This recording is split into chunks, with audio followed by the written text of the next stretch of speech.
Kita akan memulai ibadah kita. Kita persiapkan hati kita. Kita berdoa dalam hati kita sejenak. Berdoa dimulai.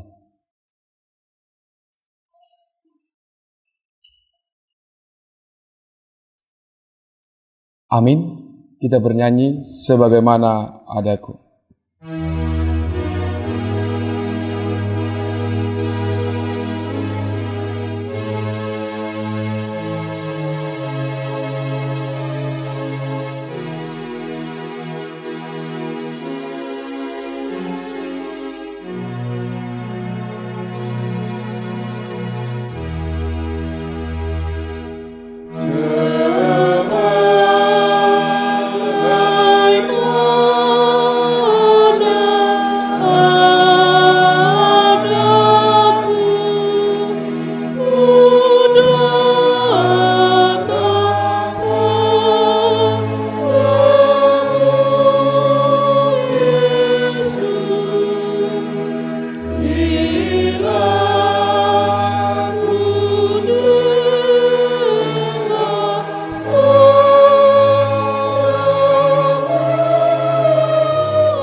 Di dalam nama Allah Bapa dan nama anaknya Tuhan Yesus Kristus dan nama Roh Kudus yang menciptakan langit dan bumi.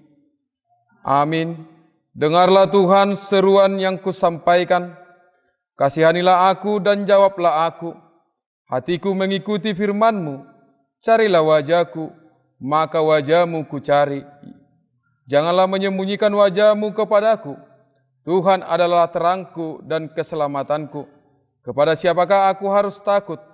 Tuhan adalah benteng hidupku. Terhadap siapakah aku harus gemetar? Haleluya. Haleluya.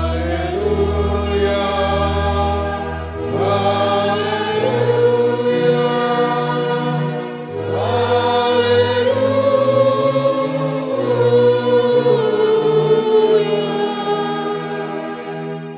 Mari kita berdoa. Ya Tuhan Allah Bapa kami yang di sorga, karuniakanlah Roh-Mu yang kudus dan berilah hikmat kebijaksanaan kepada jemaat-Mu, supaya firman-Mu yang kudus semakin nyata dan berkembang di dalam hidup kami. Jadikanlah hati hamba-Mu ini dengan penuh sukacita, memberitakan Injil keselamatan itu, agar jemaat-Mu semakin berkembang di dalam kekudusan. Kuatkanlah hati dan jiwa kami, untuk tetap setia mengikuti Engkau di dalam iman dan kepercayaan yang benar, oleh karena anak-Mu Yesus Kristus Tuhan kami. Amin. Jemaat kami persilakan duduk kembali.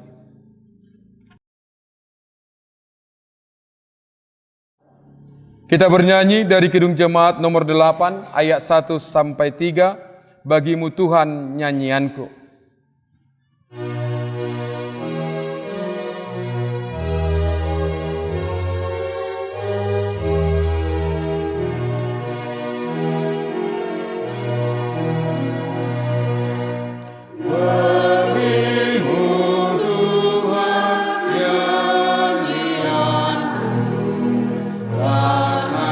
Sekarang siapakah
Dengarlah pembacaan katekismus dari doa permintaan yang keenam beserta maksudnya. Demikianlah bunyinya. Dan janganlah membawa kami ke dalam pencobaan.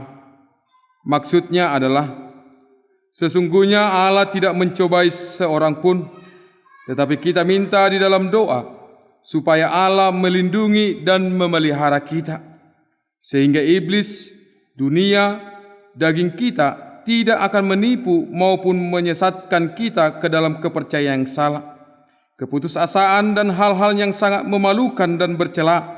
Dan sekiranya kita diserang oleh hal-hal tersebut, pada akhirnya kita masih dapat mengalahkan serta memperoleh kemenangan atasnya. Demikianlah pembacaan. Marilah kita memohon kekuatan dari Tuhan untuk dapat melakukan hukum dan firman-Nya. Ya Tuhan, berikanlah kami kekuatan untuk dapat melakukan hukum dan firman-Mu. Amin. Kita bernyanyi dari Kidung Jemaat 367 ayat 1 sampai 3, Padamu Tuhan dan Allahku.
Ingatlah akan dosamu dan sesalilah dosamu di hadapan Tuhan. Mari kita berdoa. Ya Tuhan Allah Bapa kami yang di sorga, Engkau maha murah, kasih-Mu kekal selama-lamanya. Kami datang ke hadapan-Mu mengaku dan memohon keampunan segala dosa dan kesalahan kami. Tataplah kami dengan berkat kasih-Mu, serta ampunilah dosa kami di dalam penebusan anak-Mu, Tuhan Yesus Kristus Juru Selamat kami. Amin.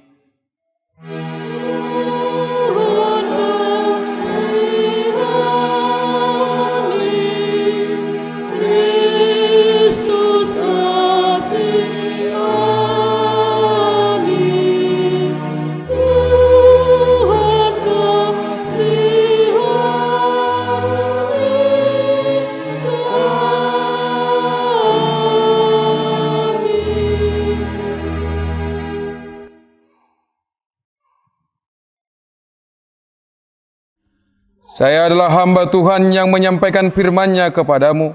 Percayalah di dalam nama Allah Bapa, Anaknya Tuhan Yesus Kristus, dan Roh Kudus. Saya menyatakan dosamu sudah diampuni. Kemuliaan bagi Allah yang di tempat yang maha tinggi.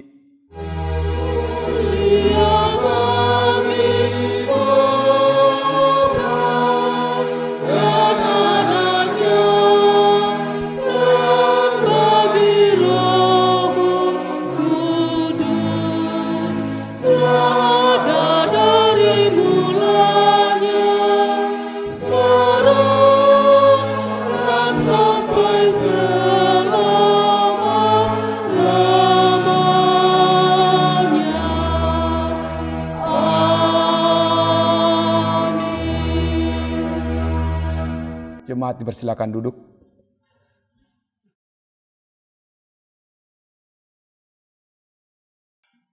Kita akan mendengarkan pembacaan dari Perjanjian Lama dan epistel untuk minggu kita pada pagi hari ini.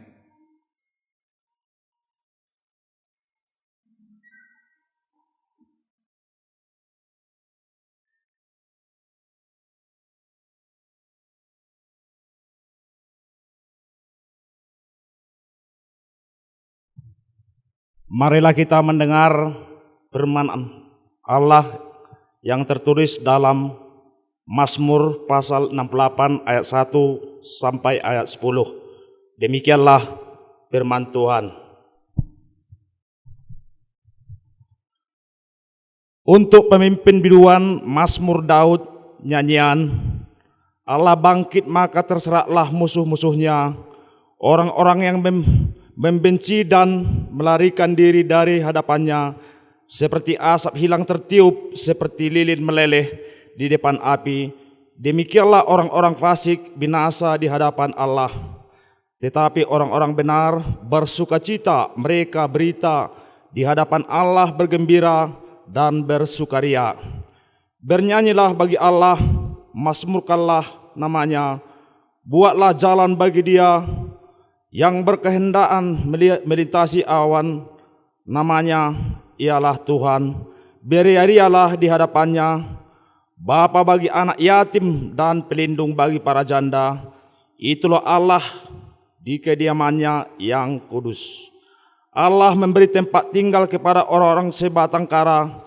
Ia mengeluarkan orang-orang tahanan sehingga mereka bahagia. Tetapi pemberontak tinggal di tanah yang gundul. Ya Allah, ketika Engkau maju berperang di depan umat-Mu, ketika Engkau melangkah di padang belantara, Selah, bergoncanglah bumi, bahkan langit mencurahkan hujan di hadapan Allah. Sinar bergoyang di hadapan Allah Israel. Hujan yang melimpah Engkau siramkan, ya Allah. Engkau memuliakan tanah milik-Mu, orang gersang. Inilah firman Allah. Marilah kita mendengarkan epistel pada minggu kita hari ini yang tertulis 1 Petrus 4 ayat 12 sampai 19. Demikian firman Tuhan. Saudara-saudara yang kekasih, Janganlah kamu heran akan menyala api siksaan yang datang kepadamu sebagai ujian, seolah-olah ada sesuatu yang luar biasa terjadi atas kamu. Sebaliknya, bersukacitalah sesuai dengan bagian yang kamu dapat dalam penderitaan Kristus, supaya kamu juga boleh bergembira dan bersukacita pada waktu Ia menyatakan kemuliaannya. Berbahagialah kamu jika kamu dinista karena nama Kristus, sebab roh kemuliaannya itu roh Allah ada padamu. Janganlah ada di antara kamu yang harus menderita sebagai pembunuh atau pencuri atau penjahat atau pengacau. Tetapi jika ia menderita sebagai orang Kristen, maka janganlah ia malu, melainkan kehendak ia memuliakan Allah dalam nama Kristus itu. Karena sekarang telah tiba saatnya penghakiman dimulai, dan pada rumah Allah sendiri yang harus pertama-tama dihakimi.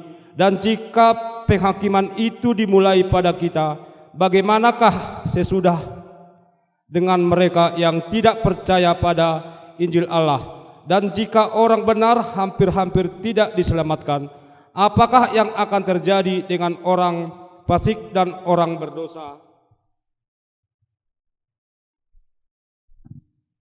Karena itu baiklah juga mereka yang harus menderita karena kehendak Allah, menyerahkan jiwanya dengan selalu berbuat baik kepada Pencipta yang setia. Demikian firman Tuhan. Syukur bagi Allah.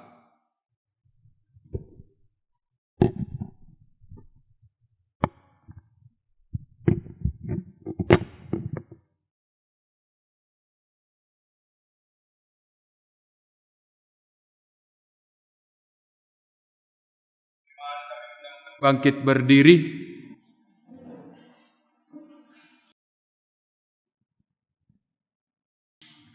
Kita akan persiapkan hati dan pikiran kita untuk mendengarkan firman Tuhan. Kita bernyanyi Evangelium.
Damai sejahtera Allah, itulah yang melampaui segala akal dan pikiranmu di dalam Kristus Yesus Tuhan kita.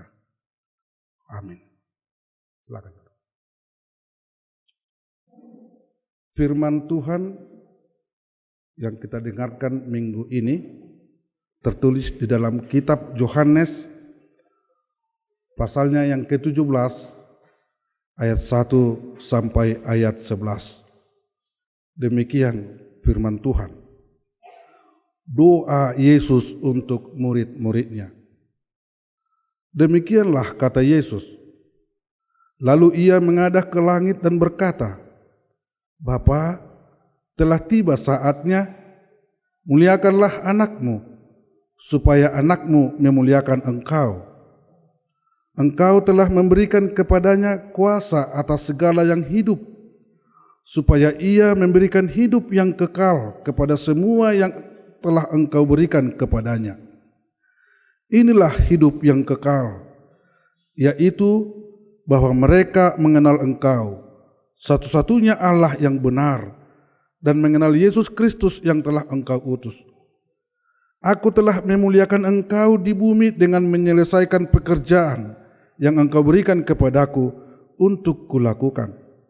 Sekarang, ya Bapa, muliakanlah aku di hadiratmu sendiri dengan kemuliaan yang kumiliki di hadiratmu sebelum dunia ada. Aku telah menyatakan namamu kepada semua orang yang engkau berikan kepadaku dari dunia. Mereka itu milikmu, dan engkau telah memberikan mereka kepadaku, dan mereka telah menuruti firman-Mu. Sekarang mereka tahu bahwa semua yang engkau berikan kepadaku itu berasal dari engkau. Sebab segala firman yang engkau berikan kepadaku telah kuberikan kepada mereka, dan mereka telah menerimanya. Mereka tahu benar-benar bahwa aku datang dari engkau, dan mereka percaya bahwa engkaulah yang telah mengutus aku. Aku berdoa untuk mereka, bukan untuk dunia aku berdoa, tetapi untuk mereka yang telah engkau berikan kepadaku, sebab mereka adalah milikmu, dan segala milikku adalah milikmu, dan milikmu adalah milikku, dan aku telah dimuliakan di dalam mereka. Aku tidak ada lagi di dalam dunia, tetapi mereka masih ada di dalam dunia, dan aku datang kepadamu. Ya Bapa yang kudus, jagalah mereka dalam namamu, yaitu namamu yang telah engkau berikan kepadaku, supaya mereka menjadi satu sama seperti kita. Demikian firman Tuhan. Bapak, Ibu, saudara-saudara yang dikasihi Tuhan Yesus, hidup orang Kristen sering diibaratkan seperti orang yang sedang berjalan menuju tempat yang disediakan Tuhan bagi orang-orang yang percaya kepadanya. Sudah barang tentu perjalanan menuju ke sana selama di dunia ini akan menghadapi banyak rintangan, tantangan yang sering membuat terhambat perjalanan kita. Ketika orang Israel berjalan dari tanah Mesir, tanah tempat mereka diperbudak selama 430 tahun lamanya, mereka menuju ke tanah Kanaan, tanah yang dijanjikan Allah kepada umat Israel. Mereka berjalan selama 40 tahun lamanya. Ternyata, Bapak Ibu, saudara yang dikasihi Tuhan Yesus, banyak sekali tantangan, banyak hambatan yang mereka alami. Hambatan tidak hanya datang dari manusia, tetapi juga alam pun bisa menghambat perjalanan mereka menuju tanah perjanjian itu. Namun Tuhan, Allah orang Israel itu menunjukkan kasih dan kesetiaannya untuk tetap membimbing umatnya hingga sampai ke tempat tujuan, yaitu tanah Kanaan. Dalam nats ini kita mendengarkan bahwa Tuhan Yesus mendoakan murid-muridnya. Ini merupakan bukti bahwa Tuhan selalu mengasihi dan menyertai umat pilihannya. Tuhan Yesus tahu dan sangat tahu bahwa para murid-murid yang akan ditinggalkannya di dunia ini akan mengalami banyak rintangan, akan menghadapi banyak tantangan. Orang-orang Yahudi pada zaman itu sangat membenci orang-orang percaya. Mereka dikejar-kejar, bahkan ditangkap dan juga dibunuh, seperti yang terjadi kepada Stefanus. Mereka dituduh mengajarkan ajaran-ajaran yang palsu, ajaran-ajaran sesat di tengah-tengah dunia ini. Orang Yahudi sangat memusuhi mereka. Oleh karena itu, Bapak Ibu Saudara yang dikasihi Tuhan Yesus, secara manusiawi mereka sangat takut dan sepertinya mereka bersembunyi dari intayan orang-orang Yahudi. Beberapa kali Tuhan Yesus datang untuk menguatkan mereka. Dalam doa Tuhan Yesus, seperti yang kita dengarkan di dalam nats khotbah minggu ini, Tuhan Yesus berdoa supaya murid-murid itu diberikan kehidupan yang kekal. Hidup yang kekal dikatakan Tuhan Yesus adalah hidup ketika mereka sudah mengenal Allah yang benar dan mengenal Yesus Kristus yang telah diutus Allah dari surga. Pengenalan akan Allah dan pengenalan akan Tuhan Yesus, hanya itulah satu-satunya jalan untuk mendapatkan kehidupan yang kekal. Hanya itulah jalan menuju ke tanah perjanjian rohani, yaitu perjanjian Allah di surga bagi orang-orang yang percaya. Bapak Ibu Saudara yang dikasihi Tuhan Yesus, banyak orang belum mengenal Allah yang benar. Banyak juga orang yang belum percaya kepada Tuhan Yesus. Mereka menyembah Allah-Allah lain, membuat Allah sembahannya. Pada zaman perjanjian lama, orang Israel terlibat menyembah berhala, membentuk patung merupakan anak lembu emas untuk disembah seperti Allah. Tuhan sangat murka kepada mereka. Banyak yang mati dari mereka karena murka Tuhan. Begitu juga dengan bangsa-bangsa lain. Orang Mesir menyembah Firaun. Orang-orang di sekitaran tanah Kanan menyembah dewa Molok. Orang-orang Yunani menyembah dewa Zeus, dewa Hermes, dan ada lagi bangsa yang menyembah matahari menjadi allahnya. Masih banyak bangsa-bangsa lain tidak mengenal Allah yang benar. Masih banyak orang-orang di dunia ini belum percaya kepada Tuhan Yesus. Sama halnya dulu dengan orang Batak. Orang Batak juga menyembah Allah lain pada zaman dahulu kala. Mereka menyembah kayu-kayu besar. Mereka juga menyembah batu-batu yang dianggap memiliki roh. Bahkan mereka juga menyembah sungai-sungai yang dianggap keramat. Bahkan orang Batak juga membentuk Allah sembahannya yang dikenal dengan nama Pangulu Balang. Juga orang Batak terkenal dengan menyembah debata mula jadi nabulun.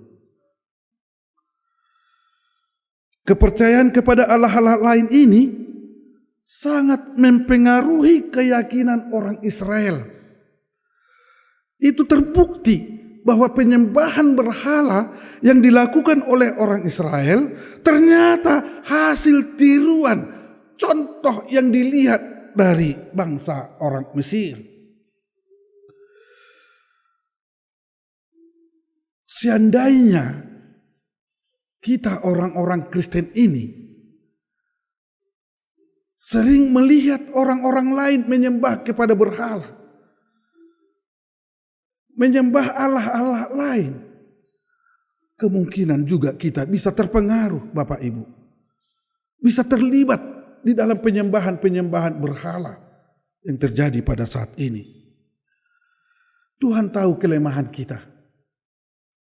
Tuhan tahu bahwa banyak tantangan dan rintangan yang terjadi atas kita ketika kita berjalan menuju kekekalan itu. Oleh karena itulah Tuhan Yesus berdoa untuk murid-muridnya, berdoa untuk kamu sekalian, berdoa untuk orang-orang percaya kepada Tuhan Yesus. Yesus memperkenalkan pertama sekali siapa dia sebenarnya. Dikatakan di dalam Yohanes 14 ayat 9, barang siapa yang melihat aku, dia telah melihat Bapa. Barang siapa yang percaya di dalam namaku, dia juga sudah percaya kepada Bapa di surga. Itu berarti bahwa Yesus adalah Allah. Allah ada di dalam Yesus. Thomas bersaksi di hadapan Yesus ketika Yesus datang kepadanya, Thomas, jamalah tanganku, jamalah dadaku. Dan ketika Thomas melihat Yesus datang, Thomas berkata, engkaulah Tuhanku dan Allahku. Allah yang kita kenal itu adalah Allah yang ada di dalam nama Yesus. Yang percaya kepada Yesus, maka dia juga telah mengenal Allah yang benar. Allah yang disembah oleh orang Israel itu sering disebut Allah Abraham, Allah Ishak, dan Allah Yakub. Dan itu juga adalah Allah yang kita sembah di dalam nama Tuhan Yesus. Di dalam kitab Yohanes 14 ayat 6, Yesus berfirman, akulah jalan, akulah kebenaran, dan akulah hidup. Tidak ada seorang pun yang datang kepada Bapa kalau tidak melalui aku. Doa Tuhan Yesus menjaga kita. Doa Tuhan Yesus memberikan iman kepada kita supaya kita benar-benar percaya kepada Tuhan Yesus yang datang dari sorga. Jangan pernah kita bimbang, jangan kita pernah ragu-ragu akan keberadaan Tuhan Yesus, Bapak Ibu. Yesus adalah benar-benar Anak Allah yang datang dari surga, yang mati, disalibkan, dan bangkit untuk menyelamatkan setiap orang yang percaya kepadanya. Hanya dialah jalan satu-satunya untuk menuju ke tempat yang kekal itu. Doa Tuhan Yesus yang kedua di dalam perikop ini tertulis di dalam ayat 11. Dikatakan di situ, peliharakanlah mereka di dalam namamu, supaya mereka menjadi satu, sama seperti kita. Kenapa Yesus berdoa supaya murid-murid itu semata-mata menjadi satu? Di dunia ini, Bapak Ibu, sering terjadi perpecahan, sering terjadi pertengkaran, sering juga terjadi permusuhan, perbantah-bantahan, sering terjadi perang. Semuanya itu adalah cara iblis untuk meragukan kita percaya kepada Tuhan Yesus. Ketika kita mengalami perpecahan satu dengan yang lain, ketika gereja ini mengalami perbantah-bantahan, pertengkaran, maka nama Tuhan tidak dipermuliakan lagi. Dan iblis sangat senang melihat gerejanya mengalami perpecahan. Kekuatan orang percaya pun sudah sangat lemah. Dulu ada pepatah mengatakan, bersatu kita teguh, bercerai kita runtuh.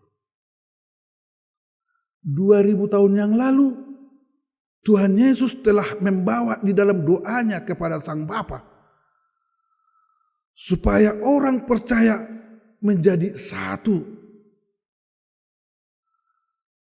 Menjadi satu maksudnya adalah satu di dalam Tuhan, satu di dalam pikiran, satu di dalam kasih.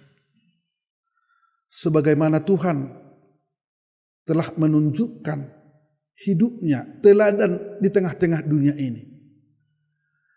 Itu menjadi tolak ukur bagi kehidupan orang Kristen untuk tetap hidup di dalam satu kasih, satu pikiran. Tuhan Yesus berulang kali mengatakan kepada para murid-muridnya setelah dia bangkit dari orang mati, dia menemui para murid-murid dan berkata, "Shalom bagimu." Shalom ini adalah bahasa Ibrani, kata Heber, yang artinya damai bagimu. Ketika ada damai di hati kita, disitulah kita mengalami ketenangan batin, ketenangan jiwa, ketenangan roh. Kita tidak mudah terpancing oleh kata-kata dunia yang mengejek, mengolok-olok. Kita tidak mudah terpengaruh dengan berita-berita hoax yang sampai sekarang ini sering terjadi. Kita tidak mau lemah di dalam iman ketika kita dihina menjadi seorang Kristen. Karena apa? Ada shalom, ada damai sejahtera yang telah ditinggalkan Tuhan Yesus kepada kita. Ketika damai sejahtera, ketika shalom itu tinggal di dalam hati kita, disitulah kita merasakan satu di dalam Tuhan. Sehati, sepikir, seperasaan, satu kasih. Hidup para murid-murid pada gereja mula-mula itu sangat nyata dilakukan. Apa yang ada di dalam kehidupan mereka, mereka bagi-bagi kepada orang-orang yang tidak mampu. Mereka saling menguatkan di dalam doa. Mereka saling membesuk ketika ada saudara-saudara yang lain sakit. Mereka saling menguatkan ketika ada pergumulan di antara saudara-saudara mereka. Itulah wujud nyata satu kasih di dalam Tuhan. Ketika Tuhan berdoa kepada kita, terhadap kita, supaya kita menjadi satu, itu adalah menjadi kekuatan kita di tengah-tengah dunia ini. GKI Sidom Bilik terdiri dari berbagai macam marga. Ada marga Tinambunan, ada juga marga Sihotang, juga ada marga-marga lain. Di dunia ini sering kita mengelompok-lompokkan diri kita kepada marga-marga itu, sehingga lebih cenderung kita bertemu oleh karena panggilan marga daripada panggilan Tuhan. Kalau kearisan, jarang orang tidak datang. Tetapi kalau ke gereja, masih banyak orang berdalih. Ini pergumulan kita bersama Bapak Ibu. Ini cara-cara dunia untuk menghalang-halangi perjalanan kita menuju ke tanah perjanjian itu. Setiap hari Tuhan mengetuk pintu hatimu. Setiap saat Tuhan mengingatkan kamu. Setiap pagi sebenarnya Tuhan menyatakan kasih-Nya kepada kita semua. Ketika kita bangun dari tempat tidur kita, pernahkah kita menyadari, Tuhan, kok bisa aku sehat? Kok bisa aku bernapas? Kok bisa aku bangun dari tempat tidurku? Pernahkah kita menyadari bahwa itu oleh karena kasih Tuhan?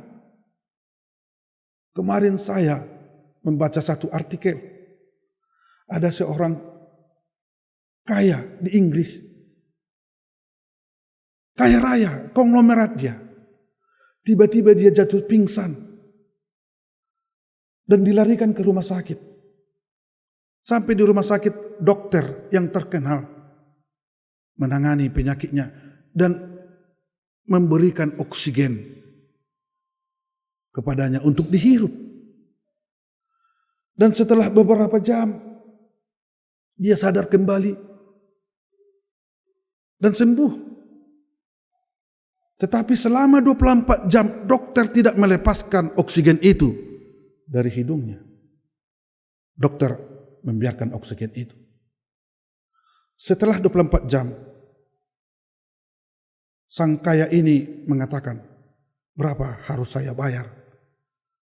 Bayar 500.000 pound sterling. Dia terkejut. Hanya 500.000 saja, katanya. Iya, dibayar. Begitu cepat dia membayar itu karena dia punya banyak uang, orang kaya. Tetapi kembali dia merenung. Dia berpikir. Dan akhirnya dia meneteskan air mata dan menangis. Tuhan, saya hanya membayar 500.000 pound sterling saja untuk oksigen yang saya hirup 1 hari lamanya. Saya sekarang sudah berumur 80 tahun. Saya tidak bisa menghitung-hitung hari saya lagi. Sudah berapa jam saya menghirup oksigen yang Tuhan berikan kepadaku. Kalau itu diuangkan, Tuhan, tidak cukup hartaku untuk membeli oksigen. Tetapi karena kasih-Mu yang peliharakan aku sampai 80 tahun lamanya, Tuhan berikan oksigen secara cuma-cuma kepada hidupku. Aku bersyukur kepadamu, Bapa. Aku bersyukur kepadamu. Ternyata Engkau Tuhan tidak pernah meninggalkan aku sedetik pun. Dalam doa ini, ternyata Tuhan menyatakan di dalam doanya bahwa Dia selalu setia menyertai Bapak Ibu sekalian.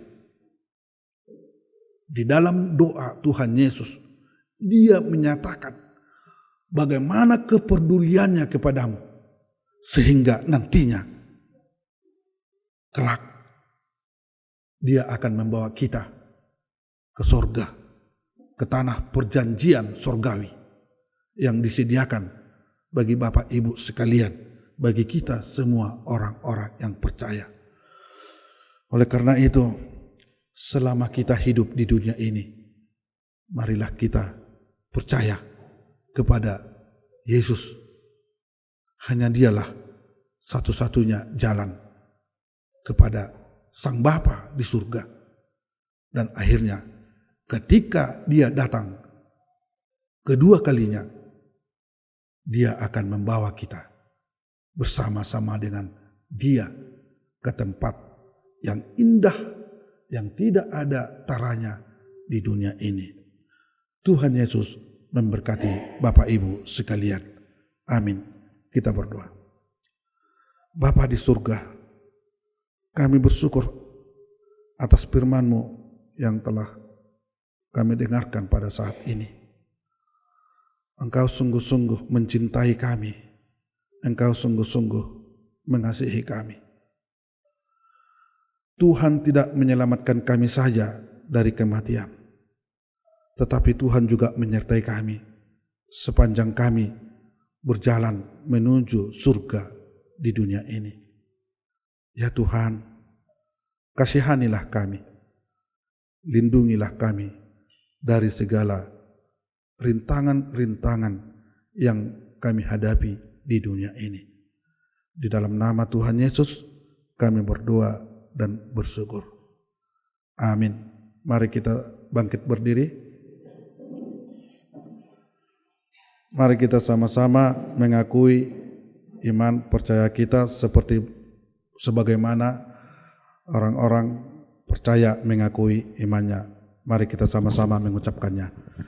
Aku percaya pada Allah Bapa yang Maha Kuasa, Khalik langit dan bumi. Aku percaya kepada Yesus Kristus, anaknya yang tunggal Tuhan kita, yang dikandung dari Roh Kudus, lahir dari anak darah Maria, yang menderita di bawah pemerintahan Pontius Pilatus, disalibkan, mati dan dikuburkan, turun ke dalam kerajaan maut. Pada hari yang ketiga, bangkit pula dari antara orang mati, naik ke surga, duduk di sebelah kanan Allah Bapa yang Maha Kuasa, dan dari sana untuk menghakimi orang yang hidup dan yang mati. Aku percaya kepada Roh Kudus, gereja yang kudus dan am, persekutuan orang kudus, pengampunan dosa, kebangkitan tubuh, dan hidup yang kekal. Amin. Silakan duduk.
Mari kita bernyanyi.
Marilah kita berdoa untuk menyerahkan persembahan kita kepada Tuhan.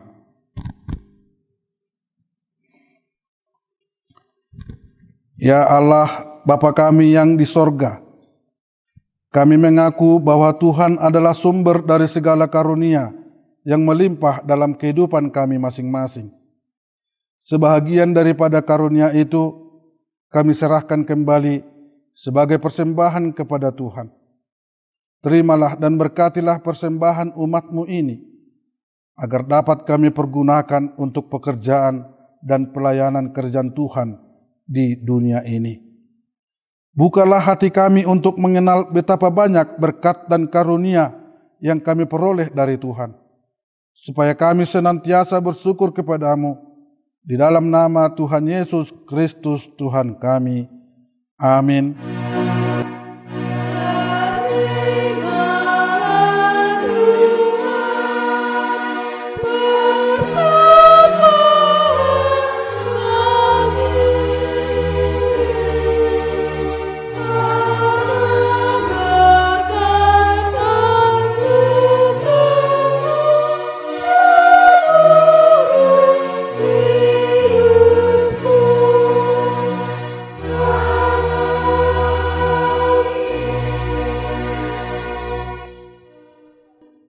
Bapa kami yang di sorga, dikuduskanlah namamu, datanglah kerajaanmu, jadilah kehendakmu, di bumi seperti di sorga. Berikanlah kami pada hari ini makanan kami yang secukupnya, dan ampunilah kami akan kesalahan kami, seperti kami juga mengampuni orang yang bersalah kepada kami. Dan janganlah membawa kami ke dalam pencobaan, tetapi lepaskanlah kami daripada yang jahat.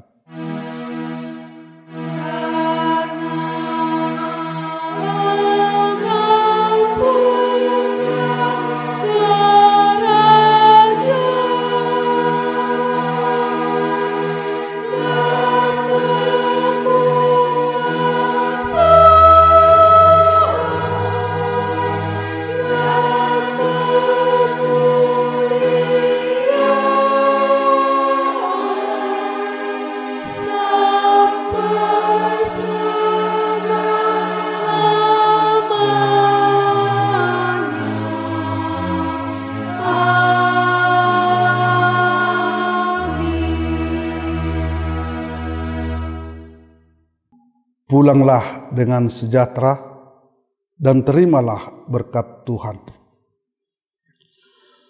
Tuhan memberkati dan menyertaimu. Tuhan menyinarimu dengan wajah-Nya dan memberimu kasih karunia. Tuhan menampakkan wajah-Nya kepadamu dan memberikanmu damai sejahtera. Amin.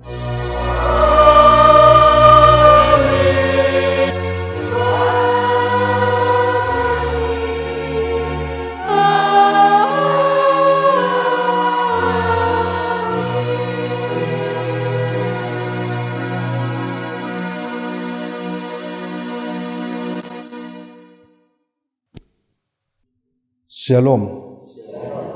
Silakan duduk Bapak Ibu.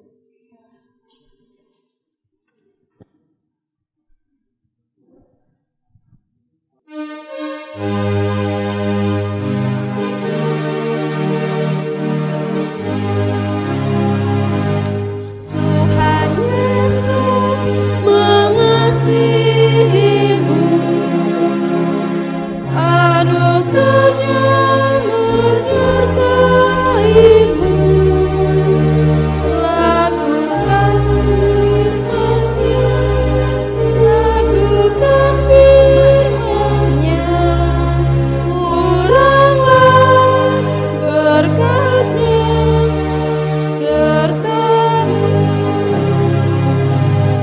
Tuhan Yesus mengasihimu, anugerah-Nya menyertaimu.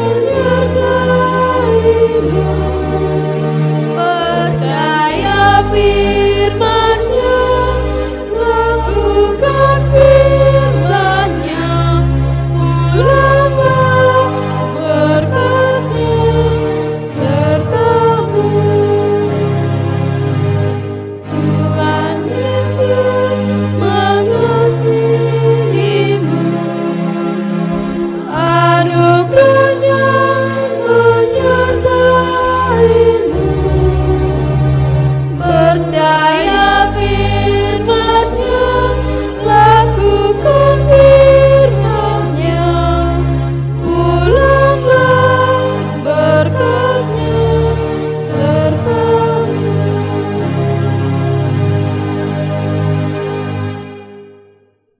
Shalom.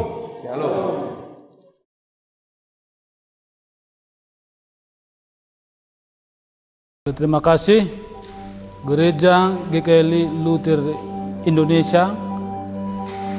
Gereja ini berada di Dusun Sidombilik, Desa Sionumhudun Timur 2, Kecamatan Perlitan, Kabupaten Humbang Hasundutan. Gereja ini berdiri sejak tahun 1961. Dulunya belum GKLI, tapi dinamakan Reformasi. Berselang waktu setelah 5 tahun menjadi GKLI 1965. Nah, gereja ini memiliki kakak sebanyak 35 kepala keluarga, 165 jiwa.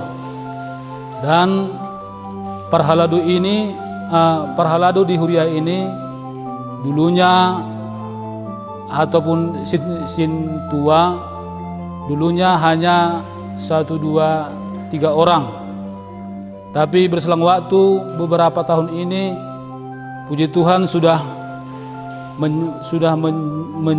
menjadi 10 orang. Nah, gereja ini dulunya sebelum dibangun menghadap ke sebelah barat. Pada tahun 2016 gereja ini menerima bantuan dari Dinas Kesra Humbang Hasundutan dan juga dari hasil kolekte dan uang pembangunan Kas Huria, seluruh jemaat sepakat untuk mendirikan ataupun membangun tiang gereja ini. Dan beberapa tahun kemudian, tahun 2018, kami menerima bantuan dari Kementerian Agama Kristen dari pusat sebanyak 50 juta. Lalu kami membuat atap gereja ini dengan beberapa bantuan ataupun donatur dari berbagai pihak. Dan pada tahun 2021 yang lewat, kami kedua kalinya menerima bantuan dari pusat ataupun dari Kementerian Agama Bimas Kristen sebanyak 50 juta. Dan dari situlah kami dengan uang kas pembangunan kami kembali membangun rumah ibadah ini dengan memasang lantai yang dibuat dari keramik.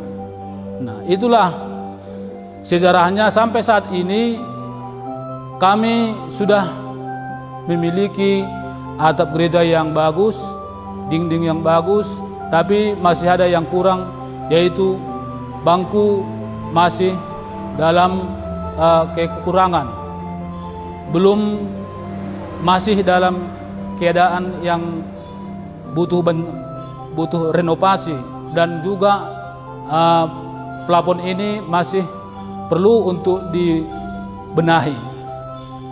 Jadi inilah kami, Gereja Kristen Luther Indonesia GKLI Sidombili Resort Perlitan. Kami membutuhkan uluran tangan bila ada saudara-saudari yang ingin memberikan bantuan. Kami bersedia menerima, dan kami juga memohon kepada seluruh pemirsa Nusantara TV untuk mendoakan kami dan membawa kami dalam doa supaya lewat jemaat ini nama Tuhan semakin dimuliakan.